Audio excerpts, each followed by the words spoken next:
Heads up, everybody. I'm B. Francis Clark. And I'm Anton Anderson. And welcome to Sky is Black. Welcome to a very special edition of Sky is Black. That's right. We are here with Nikki High, the proprietor of Octavia's Bookshelf. I have to say, we were going to say something like, one of our favorite black-owned bookstores. The favorite. But it is our favorite black-owned bookstore. The favorite. Flat out. And, Yes. Thank you. Thank you so much for having me. I'm super happy to be in conversation with both of you today. Yeah, and I mean, you just gave us a wonderful tour of the shop, books and, books and more. I can't even begin to try to say all the things that are more. Nick and Knack, we like to say. Yeah, and just absolutely love it. We are just thrilled to be here.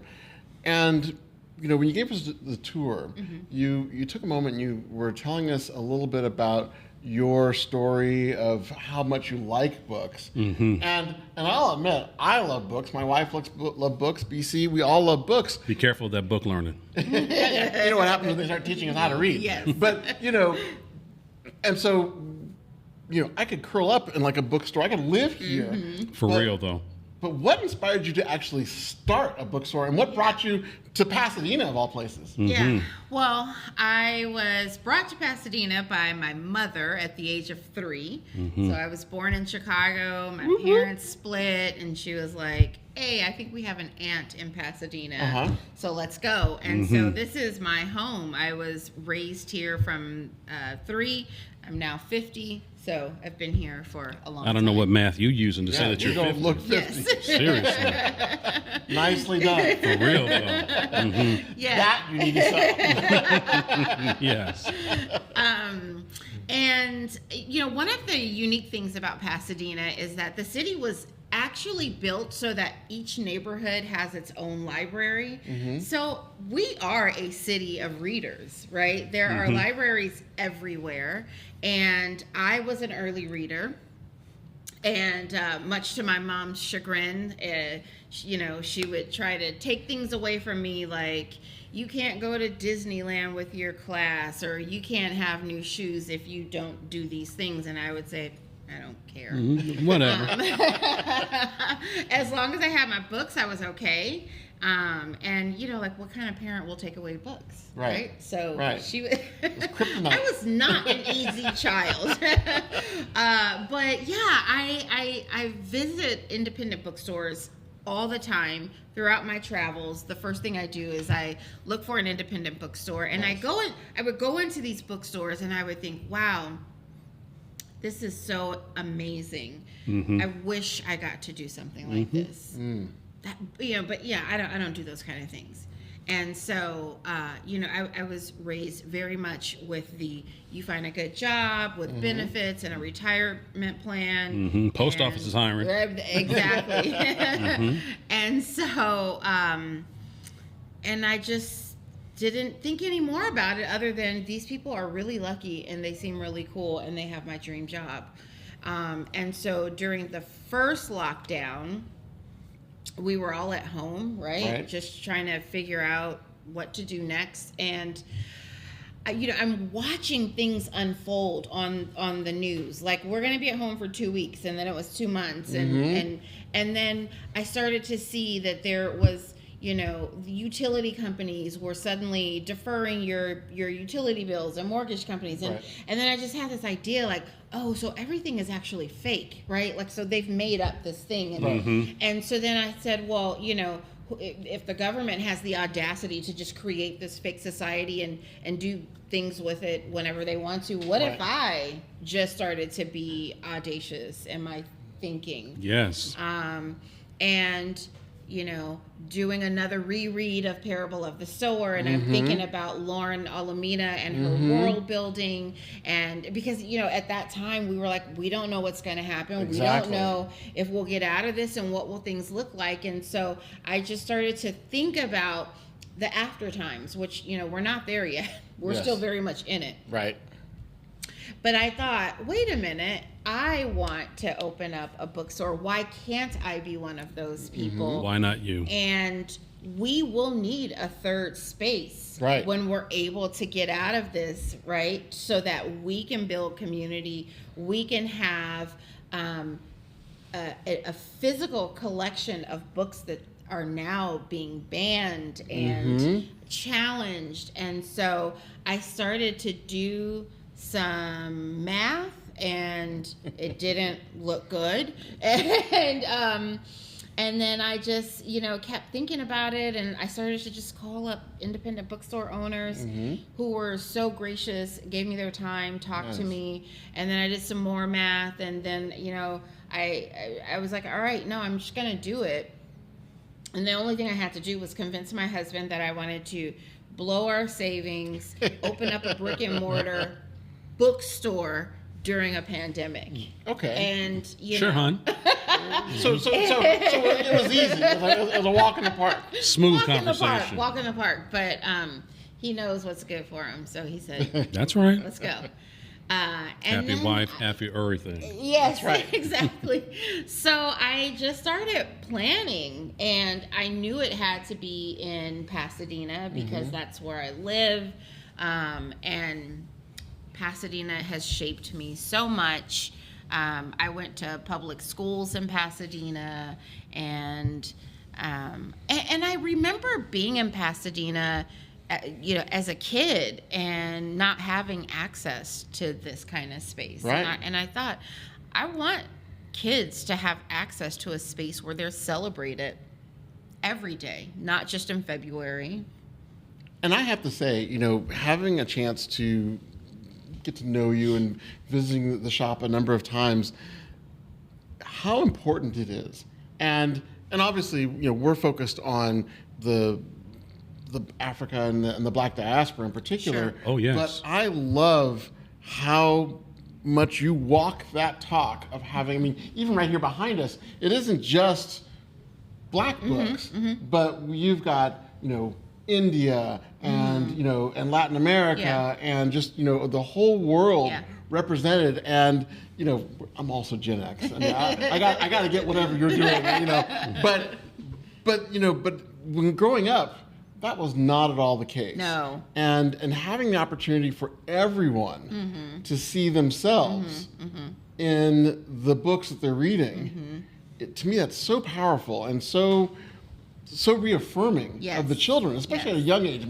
These are board books, right? So it's like, as I said earlier, my son used to actually, we have it. Chicka Chicka Boom Boom actually has that book. has teeth marks in it. So he was consuming literature, literally. But to have that be, represented, in these board books, to where you can see, these faces that look like our children. That's right.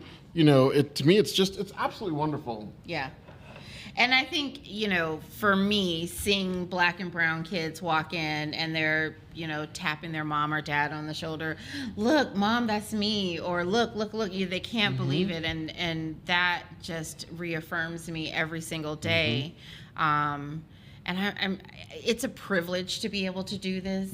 I'm just so excited. I live and breathe and sleep books. I think about books all the time, and I am always just delighted to see people see themselves represented. I also really love when other folks come in and they say, hey, I want to learn about this subject, or, I'm looking for a romance book and I generally read these authors. What do you, to be able to show the range of storytelling. There is this thing though that I've noticed, and oftentimes I feel like non-Black readers, when they read Black books, they expect to be taught something. Right. And so I am here to challenge that. I absolutely have books on very specific subjects that you can learn from. Right. But I want people to open their minds, stretch it a little bit. You don't have to learn a story or learn something from every story we tell. Sometimes we want to be super silly. And sometimes we're telling a story of love, or we're world building, or we're talking about friendship, all of this, sort of range. And so there's a lot of work to be done in that space, but that is, my challenge for a lot of folks is that we don't have to teach you anything. Very you can much just read for the joy of it. Very much in the spirit of Toni Morrison, who talks about writing stories independent of the white gaze. Correct. Right. Yes. So I'm all about that. Yes. And we were just talking about Percival Everett and how I just finished reading, I Am Not Sidney Poitier, which is a silly book. Yeah, I yeah. mean, it's just flat out silly, and it's fun. And it Yes. was, you learn some things, and there's a lot of actual depth to it. But just even at the surface, it's just Yeah. kind of a goofy, silly book. Yeah. And we love Percival Everett here. He lives in South Pass. So I didn't know that. I thought he was down in L.A. No, What? he lives in South Pasadena. nice. And his wife is an author as well. She wrote Okay. a book called Caucasia, but she has a new book coming out, I think in the next couple of weeks, called Colored Television. And Okay. so I think about these two insanely smart, intellectual, funny people, and I often wonder what their dinner conversations entail. I'd love to be a fly on the wall. Maybe we have to include. We already have NK and Tamit, and who else is coming to dinner? We have Dr. Joy joining us for dinner. Leslie Loco. And Leslie Loco. So maybe we'll have to add. And you're coming to dinner with us. And that's right. We have this hypothetical vision of having an incredible dinner party. It will so you'll come have to to pass. come. Okay. It will come to pass. And so now we'll have to invite the Everetts to join us Yes, with that. for I'll need a sure. bigger table outside, but that sounds incredible. And you said that you're also right now. Tell us a little bit more about this book that you're reading. You're reading The Great Hemisphere, because I've read Black Buck, which was a great book. But tell us a little bit more about this one. Yeah, I am reading The Great Hemisphere. I read Black Buck. I loved it. This book is completely different. It's set 500 years into the future. Oh, Love it already. Right? And he sometimes when... and we made it. So we made it into the future. We did it. Okay. Well, sort of. There's a class of folks who are actually invisible. Oh. In the... Oh. Oh, no. Wait a minute. Ralph Ellison. Here we go. Okay. Yeah, but I am sometimes a little skeptical when authors, sort of move genres too quickly. Right. But so far, Mateo has nailed it. I, though, love sci-fi. I love dystopian. And I think everybody should read it. It just came out last month. Okay. It's an incredible story. There's a lot of references to like the now times too, which for some reason I love that. Because you start to think about things that are happening now and how one day we'll look back on that and remember with vivid detail the time when women lost their reproductive rights. Or, you're like, we remember that and we did this thing. Yes. So, those references to the now time. Anton and I have this conversation all the time about what is it going to look like for us to be in the future? Yeah. Is it just black faces, or is it in fact black people, black heritage, black culture? Right. So the protagonists in this particular book, are they from a particular culture? Is it sort of like Yoruba in the future, or Ethiopians in the future, or just sort of individual black faces that are in the future? Yeah, no, there's not, it's so far a culture aspect. But I think about that too. I mean, the people who want to go into space and who have the ability to space travel now don't want our faces there at all. Right. So it's interesting when when I Full read stop. Right? I mean, they're checking things out. Like, how can we live here? And Right. there is no space for black faces, and so that's an interesting concept that you're bringing up. Like, is it just our when we get to go wherever we are? Is it just our face or our culture or what? I don't know. Well, we need to have the heritage and the culture go forward, or otherwise it's otherwise it's just melanin, and melanin certainly has power, as we know. Yeah. But our heritage and culture certainly has as much, if not more. But what would that look like? Because Black Americans have such a specific culture that is different than folks on the African continent. Right. Because there are so many, subcultures and countries over there. That would be interesting. So beyond just, actually, I didn't realize this was a a science fiction book. Yeah. But beyond that, you also, as you gave us the tour, you actually have dramas, and another one that you mentioned, which I'm hoping you'll expand on a little bit, is I Can't Wait to Call You My Wife. And that book has such an interesting backstory, and I'm hoping you can elaborate a little bit more on that. Yeah, so I Can't Wait to Call You My Wife is by Rita Roberts. She's a local professor. I think she's Also local? Yeah. Wow. Yeah. Rita Roberts, I think if I remember correctly, she's currently teaching at Scripps College out in Claremont. But this collection is just so beautiful. They are letters between Civil War soldiers, black. Right, so Civil Union soldiers. Yes, to their family, to their loved ones. And in addition to, at least for me, in addition to the words, but just looking at what is now becoming a lost art is cursive. We remember cursive. Right. Writing standards. I used to write standards in cursive on the board every day. I told you I was not an easy child. But Wild seed. Right, yes. But this book is so beautiful because well, let's put it this way. First of all, people pretend that we didn't fight any wars. Right. That we've just waited for our oppressors to become benevolent and say, you know what, I think you should be free. But we fought by the hundreds of thousands. Correct. And I'll just show you this page in the book. I mean, these pictures hold so much power.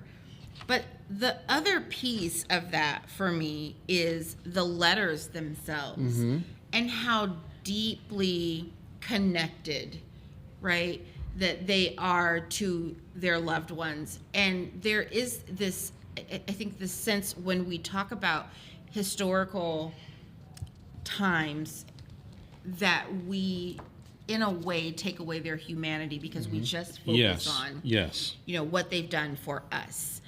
But they actually sacrificed their lives. It must have been completely terrifying. And then to be away from the love of your life, right? This deep connection that you have to your person, your family, your parents, your children, your wife or girlfriend. And it is beautiful. I think every person should have it. By the way, ladies and gentlemen, we have someone we're here on a day when Nikki's closed. They're closed on Mondays, and this is now, I think, the second or third person that's come and knocked on our door. Won't be the last. I'm going to sell them a book, but not this one. And I'll tell you why in a second. Please, I want you to finish though. Yeah, but it's beautiful. I think it should be on everybody's coffee table. For sure. I think sometimes the idea of Black people and love is so foreign to many people. Right. And that's why everybody should have this book. I've been looking forward to this book for a long time. Yes. I actually have an ancestor who fought in the Civil War, the great Ezekiel Howard. Wow. And great, Ezekiel Howard. I mean, come on. The name alone. Yes. Yeah. I love it. Yes. And you can learn more about that, too, at the African American Civil War Museum. So you can find that information online and hopefully visit when you get a chance. I have to say, when you called out that book earlier, because I have two kids, I don't get a chance to actually very often curl up with a book. Yeah. And one thing that sort of, and forgive me, dear viewers, for having this sudden epiphany, but so I've been reading a lot of books on audio. Yeah. Audio books have been wonderful. That's reading. And recently, a book that I picked up from you, Black Swans of Harlem, talking about the original dancers for the Dance Theater of Harlem. I've been listening to the book, which is wonderful, and we'll talk about some of the differences. But then, because I got my wife a hard copy of it, when I was going through it, I was like, wait, there's pictures here. And I was listening to I Can't Wait to Call You My Wife. And of course, once again, the epiphany is that the handwritten letters are in there. When you were flipping through that, I mean, I want to keep our conversation, but I'm like, I gotta buy this book now, because even though I've listened to the majority of it, having a chance to actually see the pictures and see, the wives and see the soldiers. Yes. To me, people have often asked me, like, is it either or? But now I'm coming more to my normal mode, which is yes and. Yes and. And so, I have 2 copies now, Black Swans of Harlem. I'm about to have, once we're all done. Yes. So we're going to sell this book to them because she's selling it to me. Yes. I can't wait to call you my wife. To have both. I think you're right. It's a big. I didn't even realize how big it was until you called it out. It is so a coffee beautiful. table book, and it's lovely. It's very important. Yeah. So tell us a little bit, Nikki, about how you choose. Clearly you're not like in this gargantuan space, and you haven't Harry Pottered it out to where you can have endless bookshelves. Right. So tell us how you choose. What goes on Octavia's bookshelf. Yeah. So I read a lot of books. One of the advantages of owning a bookstore is I get advanced reader copies. So I am often planning books 3 to 6 months in advance. Right? Okay. So that's how it starts. So I was doing my 4th quarter order about 2 months ago. Okay. And so what I do is, for one, bookstores have publishing reps. And those reps, their job is mostly to come to bookstores. They want to wine you and dine you, right. And they want you to sell their books. And what I've learned being a Black woman bookstore owner is that I don't get that benefit. So the booze isn't free flowing every. No. We were delaying, hoping that on Monday the rep would show up. Yeah, no. They don't show up here, and they, I may get a couple of things in the mail. I do get the advanced reader copies, but those high touch relationships that other independent bookstores have. I don't. And so what I do is I just do my own research.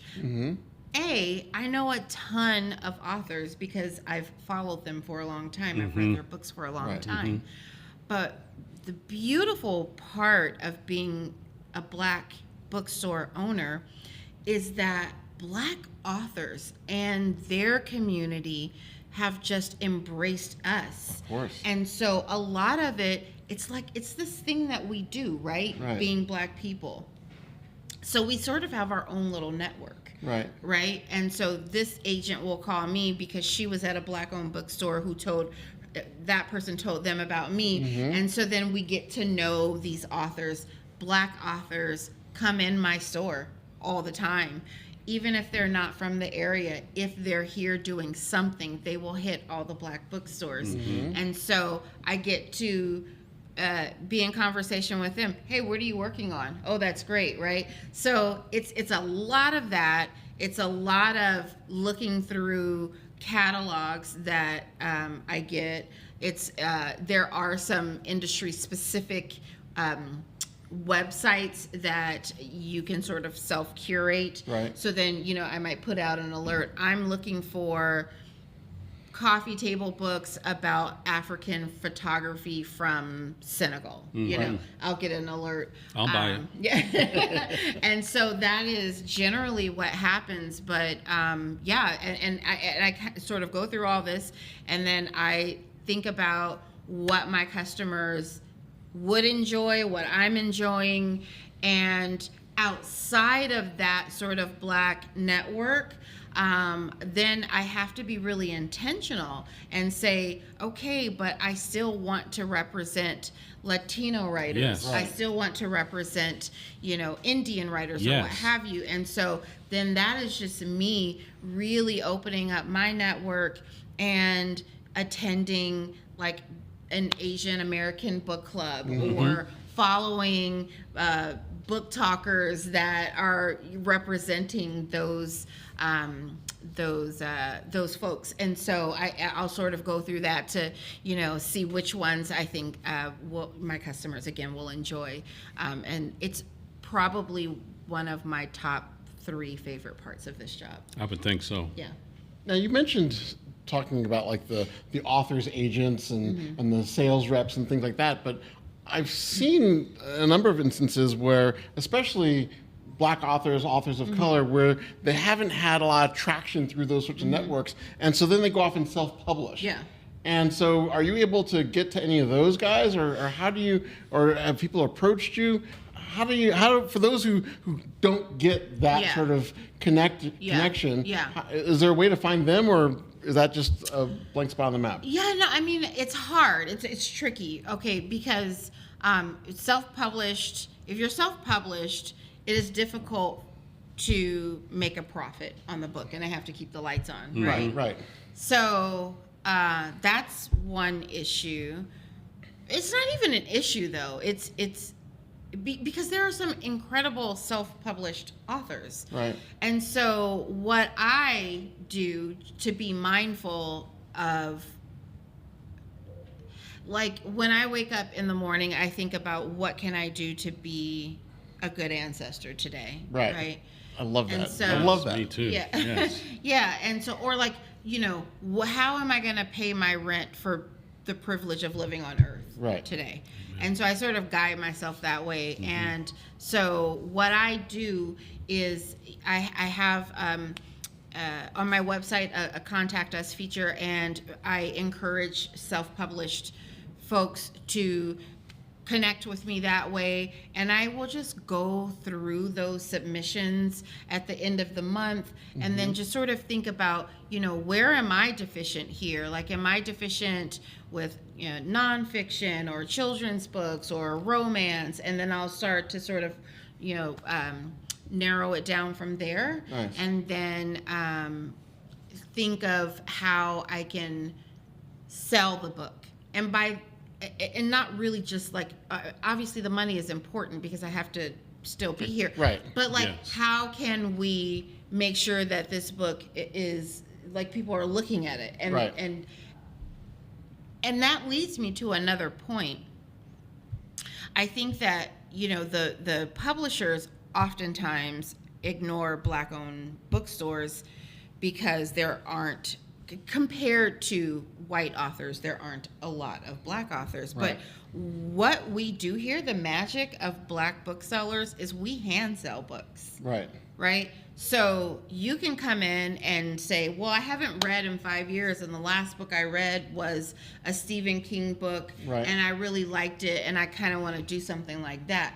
Then, for me, I'm like, Tananarive Due. Yes. You should be reading The Reformatory. You should be I don't have that book's really big. Okay, I have this collection of short stories called Out There Screaming. Was an anthology by Jordan Peele. Like, that kind of thing. We hand sell these books. Right. And so I think we owe it to the folks who could not get the right connections or attention in mainstream publishing, and they've done this work, right? They've written this story, and it's like their blood, sweat, and tears, and then they wouldn't have had it published. And so, I will do monthly, just highlight a couple of self-published authors. But in my big plan is to have a whole shelf of maybe hyper-local self-published authors, and then do a mixer where those authors are here and our community can meet them.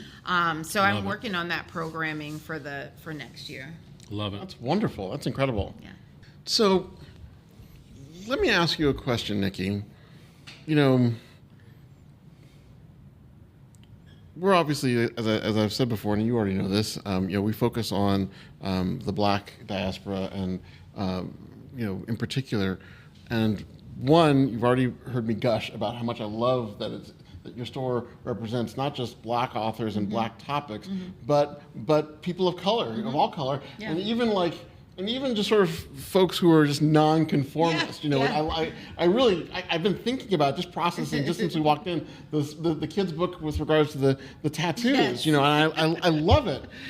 So what would you say to someone who is, how should I say this, who's not from any of those communities, not from any of our communities? Yeah.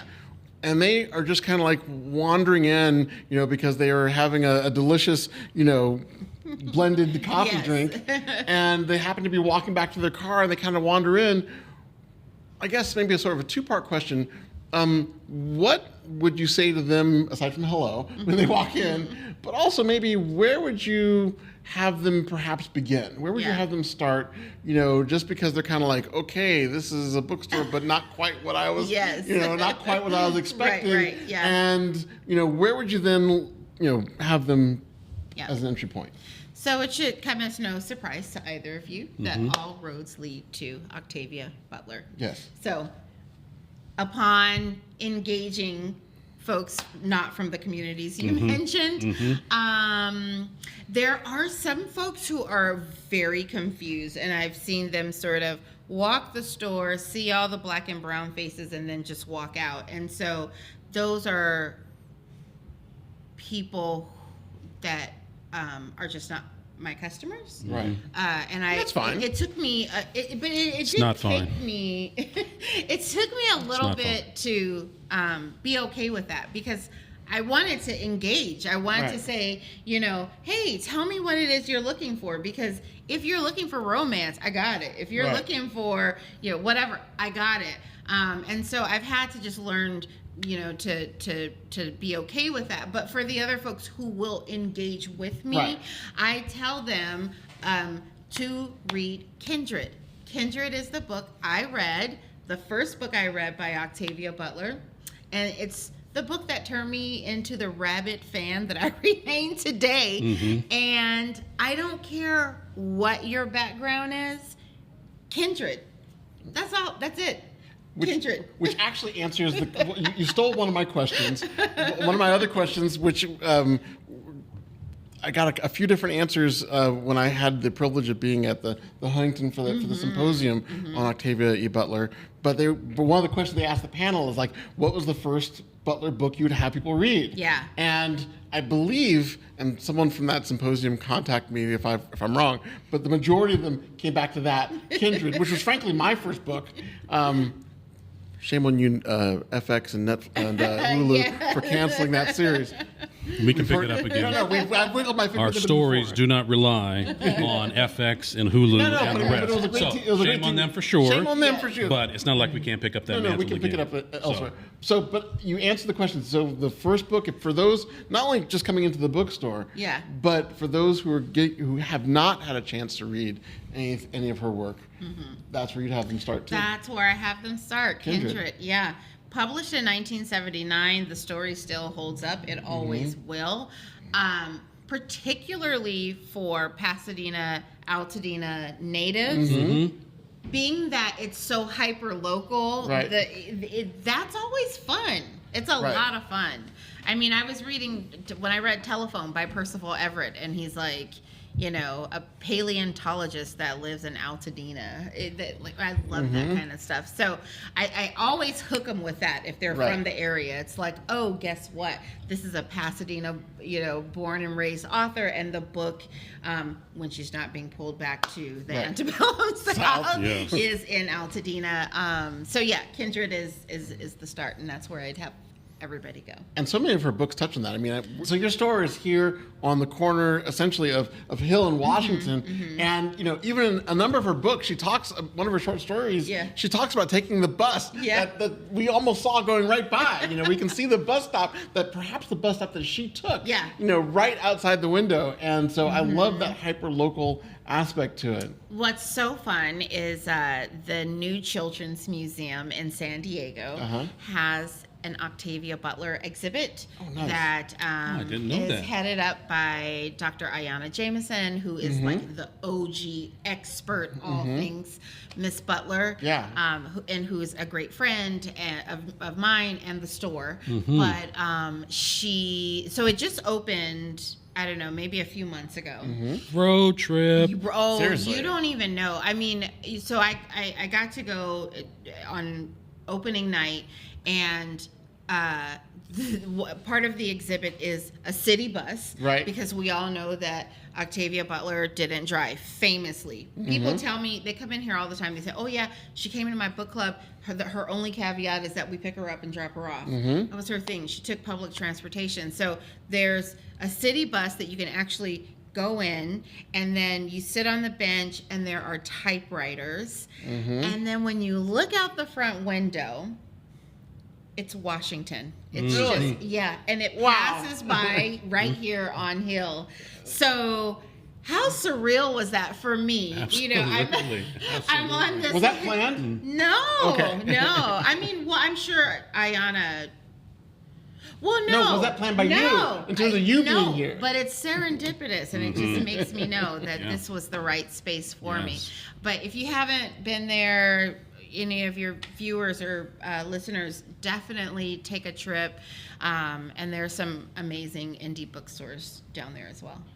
Talking a little bit more about Octavia E. Butler, I learned at the Huntington that I need to always say the E. Yes, Estelle. Estelle, yes. You know, talking about her for a little bit, I mean, obviously she's an icon, you know, the first, you know, black female science fiction writer, one of the first black science fiction writers ever, in terms of in that genre. You know, obviously here in Pasadena, well-known, well-regarded, and leaves a tremendous legacy. Yeah. How would you say that you know, in this work, I mean, would say that you're doing your part to move that forward and to live in that legacy and in that spirit? Yeah, I mean, you know, she makes it so easy for me because you don't have to do a lot of convincing. Like if you just read the summary jacket of one of her stories, it's like, oh yeah, I'll get this, right? And so I feel incredibly grateful. Like I stand in such gratitude that this worked out for me, and that Miss Butler had so many fans already that when the idea that I would open up this bookstore and, you know, honor our hometown legend, those folks immediately just wrapped me into their world, supporting me. Linnell George, who wrote Handful of Earth, Handful of Sky, The World of Octavia Butler, I mean, you know, she's sending me texts all the time. How are you? Are you sleeping? Would you like to, like, these people want to see me continue to be able to have this space. And so to that, I say I don't take the responsibility lightly. And I know that there are so many other people who were doing the very hard and scholarly work of studying Octavia Butler. And anytime I'm on a panel and with other Butler scholars, and the host will inevitably say, we have all these Octavia Butler scholars, and then I always just kind of raise my hand and go, hold on. You know, these people are doing the academic work, the real work. I am literally her biggest fan. I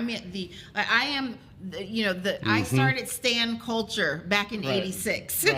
Stalker fan. Right. And so my sort of role here is that I can just talk about her forever. Right. I love her stories, and I want to sell you books that are written about her or by her or influenced by her. And so, she just makes it so easy because her work is that unique. Well, I'm so glad to hear that you're getting support from the community here, because that was actually one of my questions. You mentioned earlier that when we were kids, we didn't have any kind of space like this, which is not altogether true, because there was another black-owned bookstore when we were little, Essewan, which for a long time was my favorite bookstore, the one in L.A. And then they tried to have one here in Altadena, and I remember being in the Essewan bookstore in L.A. years after the fact, after it closed. And so what happened to Essewan out there? And it's like, well, it was Pasadena, Altadena Negroes, ain't about nothing. And so I'm glad to hear that you feel supported. But my question, though, do you feel supported in a sustainable way? just back up for a quick second. I was a long-time Esalen fan, and when they closed their store, I was devastated. Me too. Because Me too. I believe you can't be what you can't see, and so when I was thinking about this, it was like, okay, well, Esalen already made the blueprint for me. Yes. And so, and unfortunately, ours didn't last long enough for it to be like a third space. Yeah. And so I was raised in the King's Manor on Fair Oaks and Hammond, like our. I was a block away on Kirkwood, right across the way. Yes, right there. So I mean, we went to Jackie Robinson Park, and then got my roller skate on over there. And then they used to pass out the government cheese and be at the park. Yep, we did that. All that. I got my summer breakfasts and lunches from Jackie Robinson. Like that was my space, and so. But there wasn't like another third space that was literature based, that was, sort of sustainable. So I do want to give honor to Esalen for that blueprint, because honestly, by the time I got my driver's license and a car that would actually drive the freeway, it was a Volkswagen Bug.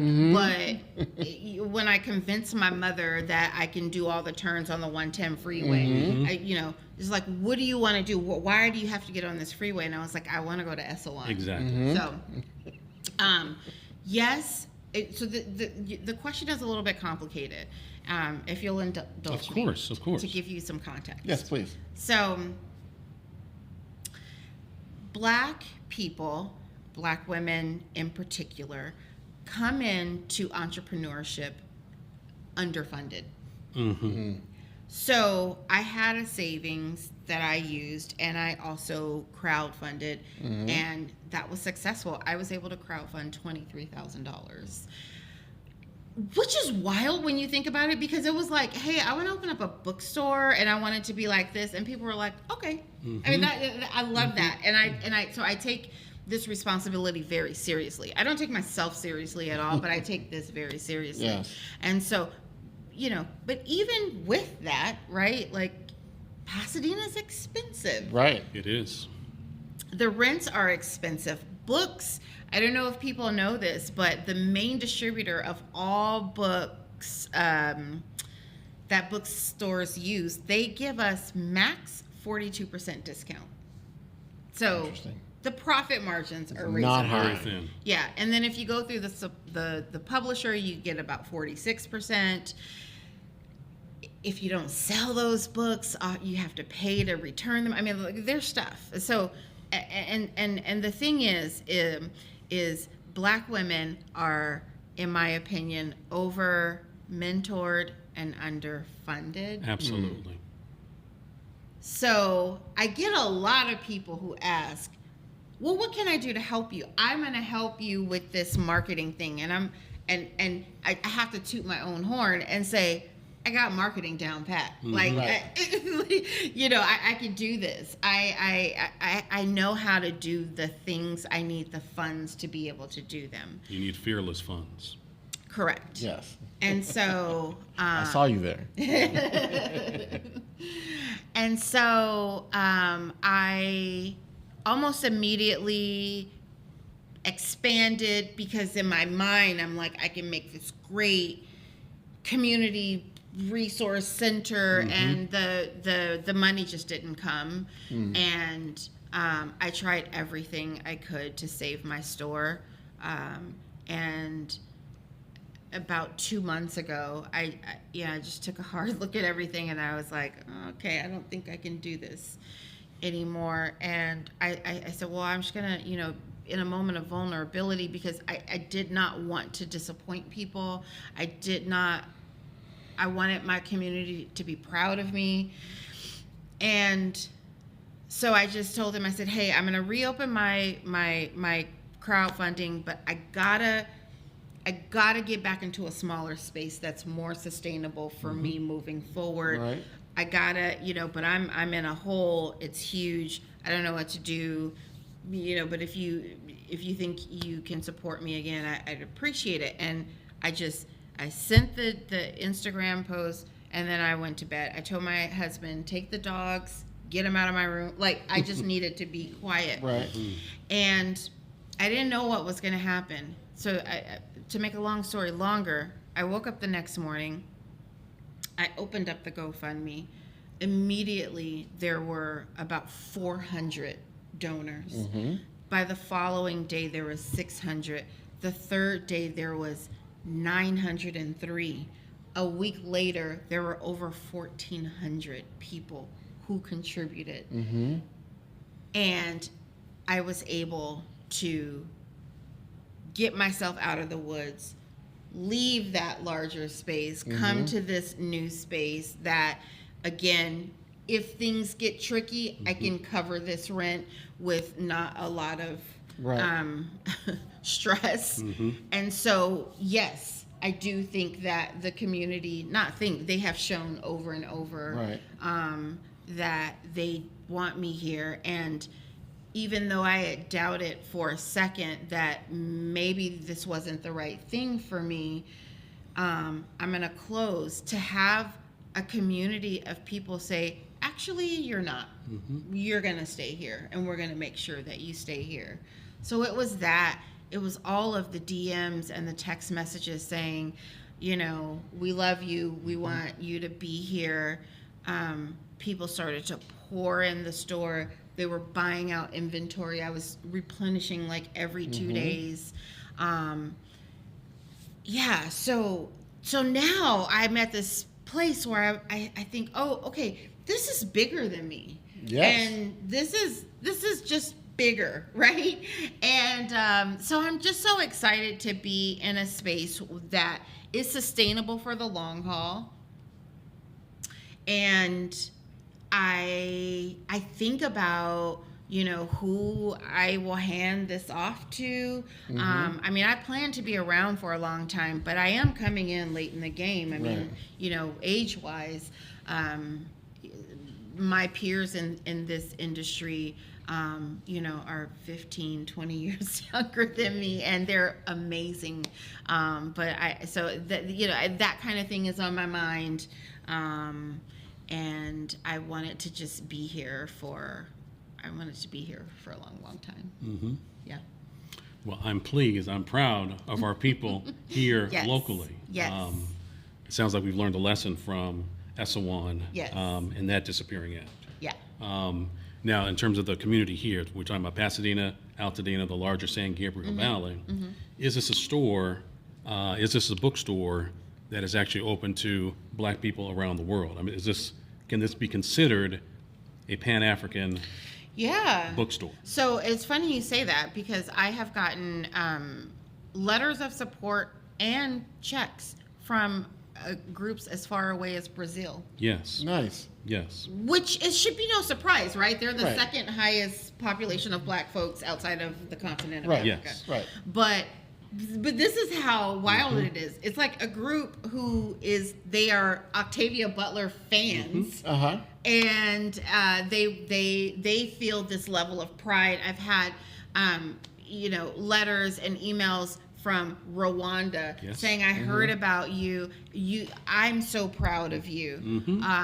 And so, yes, it is that space. I have participated in podcasts like yours and Zoom meetings with folks all around the world. And that is so special to me, to be able to be a voice for our community in that way. The global Pan-African family getting it done. Yeah. And there's a new thing. Like, people have been tagging me, like, saw your tote in Paris, saw your tote in, you know, whatever, and that just will never stop blowing my mind. Shout out to Harriet's Bookstore in Paris. Yes. And this is a time for you to shamelessly tell us your website. Yes. You can find me at octaviasbookshelf.com. There you will find a calendar of events every Tuesday night from 6 to 7:30, we have Stitch and Bitch. So we encourage folks to come out. And what's that? So you bring your pets, I guess? Nope, we bring our yarn. So we have knitters, crocheters, embroiderers, cross stitchers. We sit around, we laugh, we talk, we often drink, just we're in community with one another. Wonderful. My mother, who's a quilter, is planning on coming soon. Yeah. Oh, good. Oh, good. She would love it. And it's intergenerational, and it's just a lot of fun. We also do author events and other workshops that bring us together. A customer sort of jokingly suggested I have a Parable of the Sower support group, and I thought I think we might need that because That's real talk, though. That's legit. I was like, I think we need to do that. So maybe that'll be coming soon. But yes, you can find me on Instagram at Octavia's_bookshelf. And then you can come to my store, 1353 North Hill Avenue. Nice. I just wanted to shout out Jazzy, who owns Reparations Club, Asha, who owns The Salt Eaters, and Malik and April, who own Malik Books. We did a collaboration earlier this year. Love it. It is so incredibly important to me to have that relationship. I am on the phone, either like a real call or texting with one of them all the time. Love it. And so to have that community of support, just if you're looking for other bookstores, just don't forget about those guys too. We might. I love this. I love your spirit in you saying that. There's no competition. No. We're all together as family. No. It's a collective. No, I had a reporter say, "Well, what makes you better than them?" And I was like, "Nothing. How are you different?" I don't want to be separated from them. Geography is the only thing that separates us. I mean, all bookstores have their own vibe, and I think we all do our own thing very well. But there's no competition. We're family. We love each other, and we can all win. Yeah, that's right. And they just welcomed me to the book selling community with open arms. Go ahead, fam.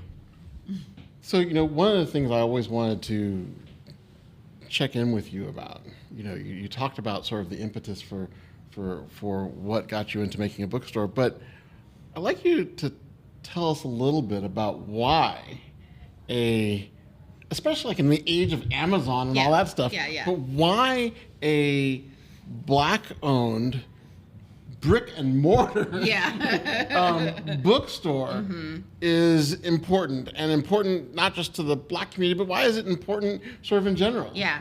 No, that's a great question. And so for folks who don't know, Amazon is they sell books and they reduce the price so that they actually lose money on them, and that does two things for them. One, once you're on their website, you get the book because it's so cheap, and then they know that you will inevitably say, I also need toilet paper or, a magic marker or something. And so essentially books are loss leaders.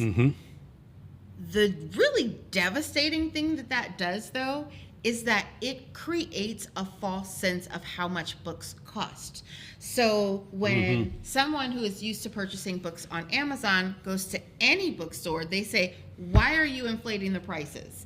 And then we have to explain to them that this is the price. Right. Amazon has just created this mindset that the book should be $5 cheaper. Right. And if I'm a very boutique-y sort of bookstore, so I can't carry all the books. I can special order books. If I tell you, I can get the book in next week, but Amazon has created this thing where you think I should have it within 24 hours. Right. And so I think that it's their main focus is that they are attempting to close out all bookstores. Right. And so we have to fight that fight, because what Amazon cannot give you, even as great as their algorithms are or will be, you can never ever beat a reader who can hand sell you a book because they ask you 2 questions and they instantly know which book you'll want to read. You can't do that. The other thing is you can order any book on Amazon. So if you are looking to specifically hear Black stories, Indigenous stories, Latino stories, you have to either know the author or the title or something, right? And so what bookstores are able to do is to narrow that pool for you.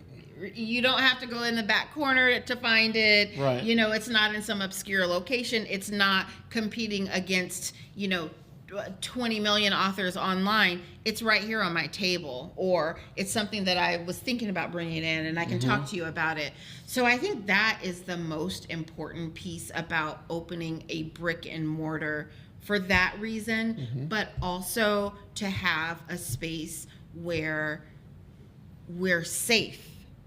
I meet so many parents who are dropping their kids off to school, for college, or they're school-age kids, and they come in here, and I can't tell you the number of times I have shared my number with the parents, and I say, if you can't find your daughter, text me. Because, they might be going back home to Kentucky or New York or wherever. Text me. Let me know. And then to the kids, if you're in this area, you feel unsafe, come into Octavia's bookshelf so then we can make sure that you're taken care of until we can get things settled. So that's why it's important. That's wonderful. We truly, I think that it's a colleague of mine once said, "There's plenty of pie for everyone." I don't believe in zero sum. Yes. Also, plenty of cobbler. And plenty of cobbler, exactly. So, but for those who maybe don't have this kind of resource, and they're contemplating, opening up a bookstore, or for maybe those who have bookstores that we haven't shouted out to and are looking to learn something from you in terms of what your experience has been, what would you share with them? Yeah, I would say that it is not for the faint of heart. Okay. I think I'm a researcher by nature. I'm a Virgo, so that's what I do. Go ahead, Virgo. The thing that I was not prepared for is the amount of physical labor that goes with loading boxes and inventory and all that stuff. It takes a physical toll. But what I would say is being in community with other Black bookstores, using them as a resource is the only way this will work. It's been the only way that has worked for me. To have a delivery not show up for a book signing and to be able to call Jazzy from Rep Club and say, I need X amount of books, and she's like, all right, I'm on my way. That. It's fantastic. Yeah. Or, a good example with Asha from the Salt Eaters, because I'm still learning myself, right? I didn't put this order in on time, and I kind of promised this lady, and she's like, I'm on the phone with the publisher right now. Hang on. So we do this thing. If they're going on vacation, I'm like, hey, leave my phone number with your people, so that they can reach out to me if anything happens. And so I would say, to build on what you said about pie, this isn't pie. There's always going to be enough. And we can't, in my mind, we can't have too many independent bookstores. Exactly. And I think that so many, after we came out of lockdown, people wanted to be out again. They wanted to have a place to connect, a place where you can physically touch and hold. And so there cannot be enough spaces like that. So if someone is looking to open a bookstore and you are Black or a person of color, I would just say, don't expect the reps to, develop a high-touch relationship with you. It just doesn't happen.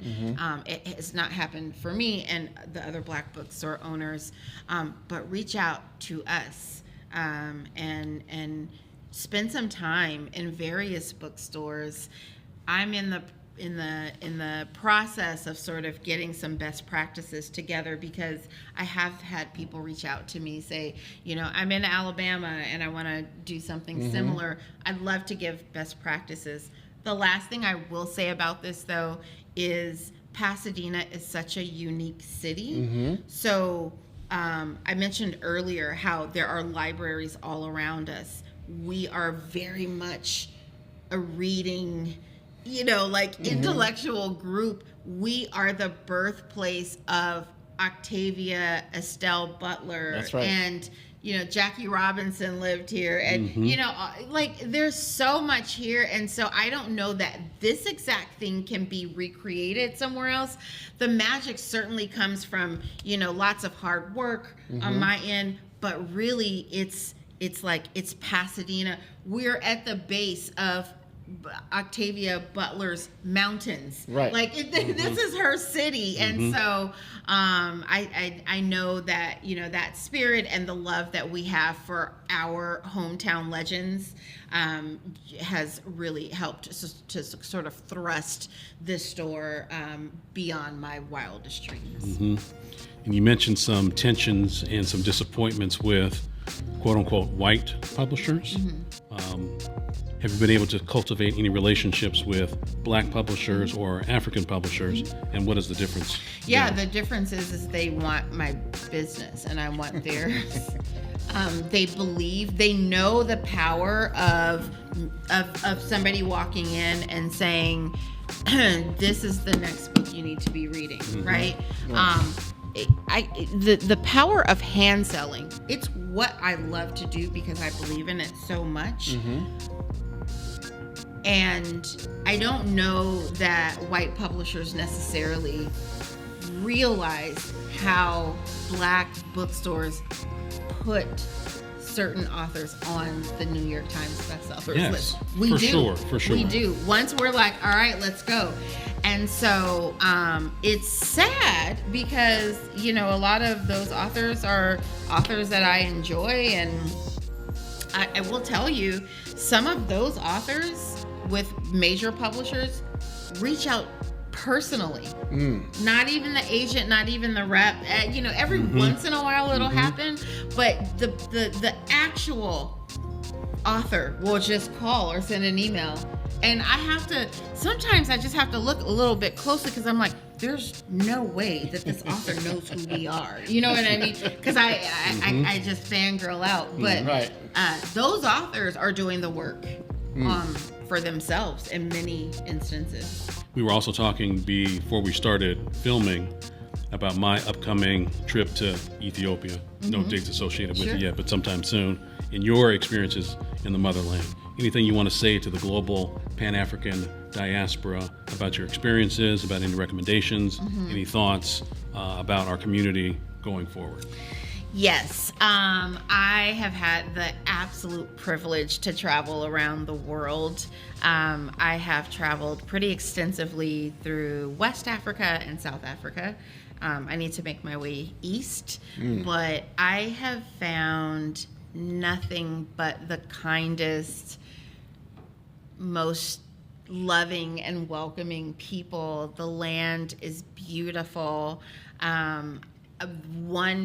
So many things stick out about my travels, but there's one I want to talk about, Eswatini, formerly known as Swaziland.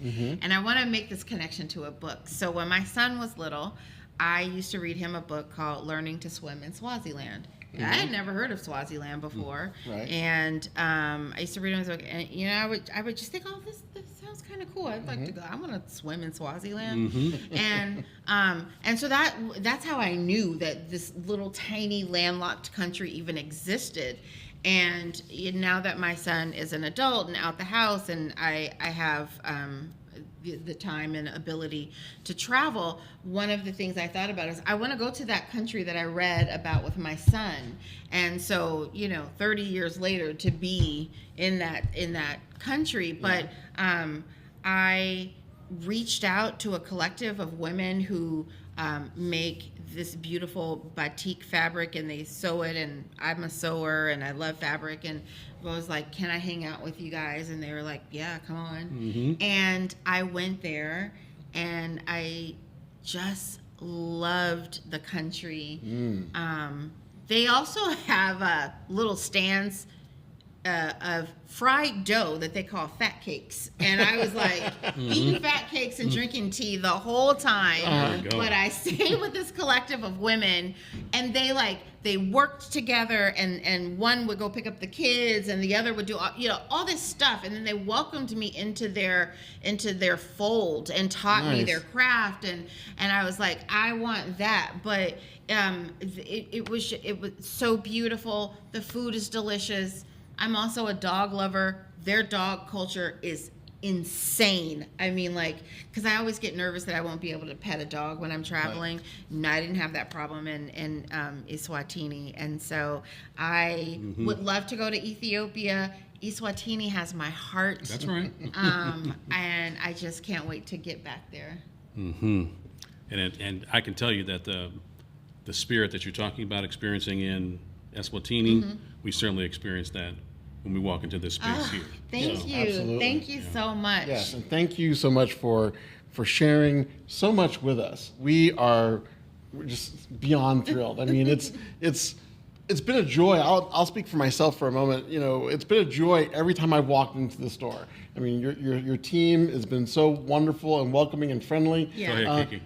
Yeah. Even the time where I was like, how could you be sold out when Octavia Butler book? And Kiki was kind of like, because she's popular, and then we'll have it for you, in a couple of days. And I was just kind of like, come on, and just, and having a chance to explore so many new things. We are just delighted and thrilled to be able to have this time with you. And for all of you, whenever you're in Southern California, please come through, check out the bookstore.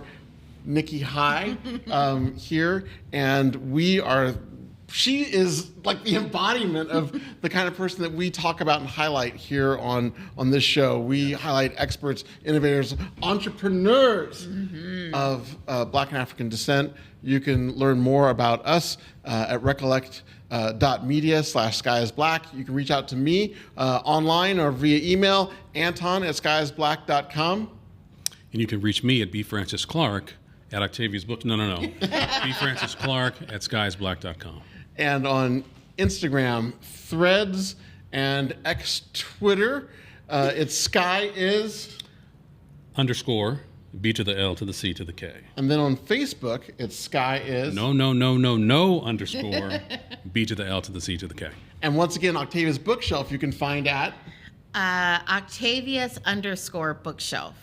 Yes. So we are tremendous. I mean, I'm going to go shopping, ladies and gentlemen. My wife's out of town, so she'll a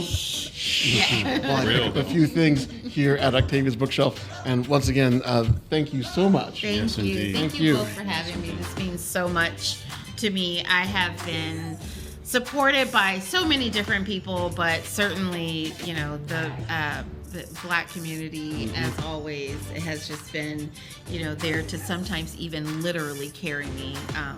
I remember an elder came in a couple of months after I first opened, and he said, well, I've seen you in this newspaper and that magazine, on TV. He said, but I just want to tell you one thing. I said, okay. He said, you belong to us. That's right. And we belong to you. Yes. And we belong to you. So, thank you. And with that, Sky is Black. Sky is Octavia. Sky is Nikki. Bye. Sky is kindred. Yes. Sky is Eswatini.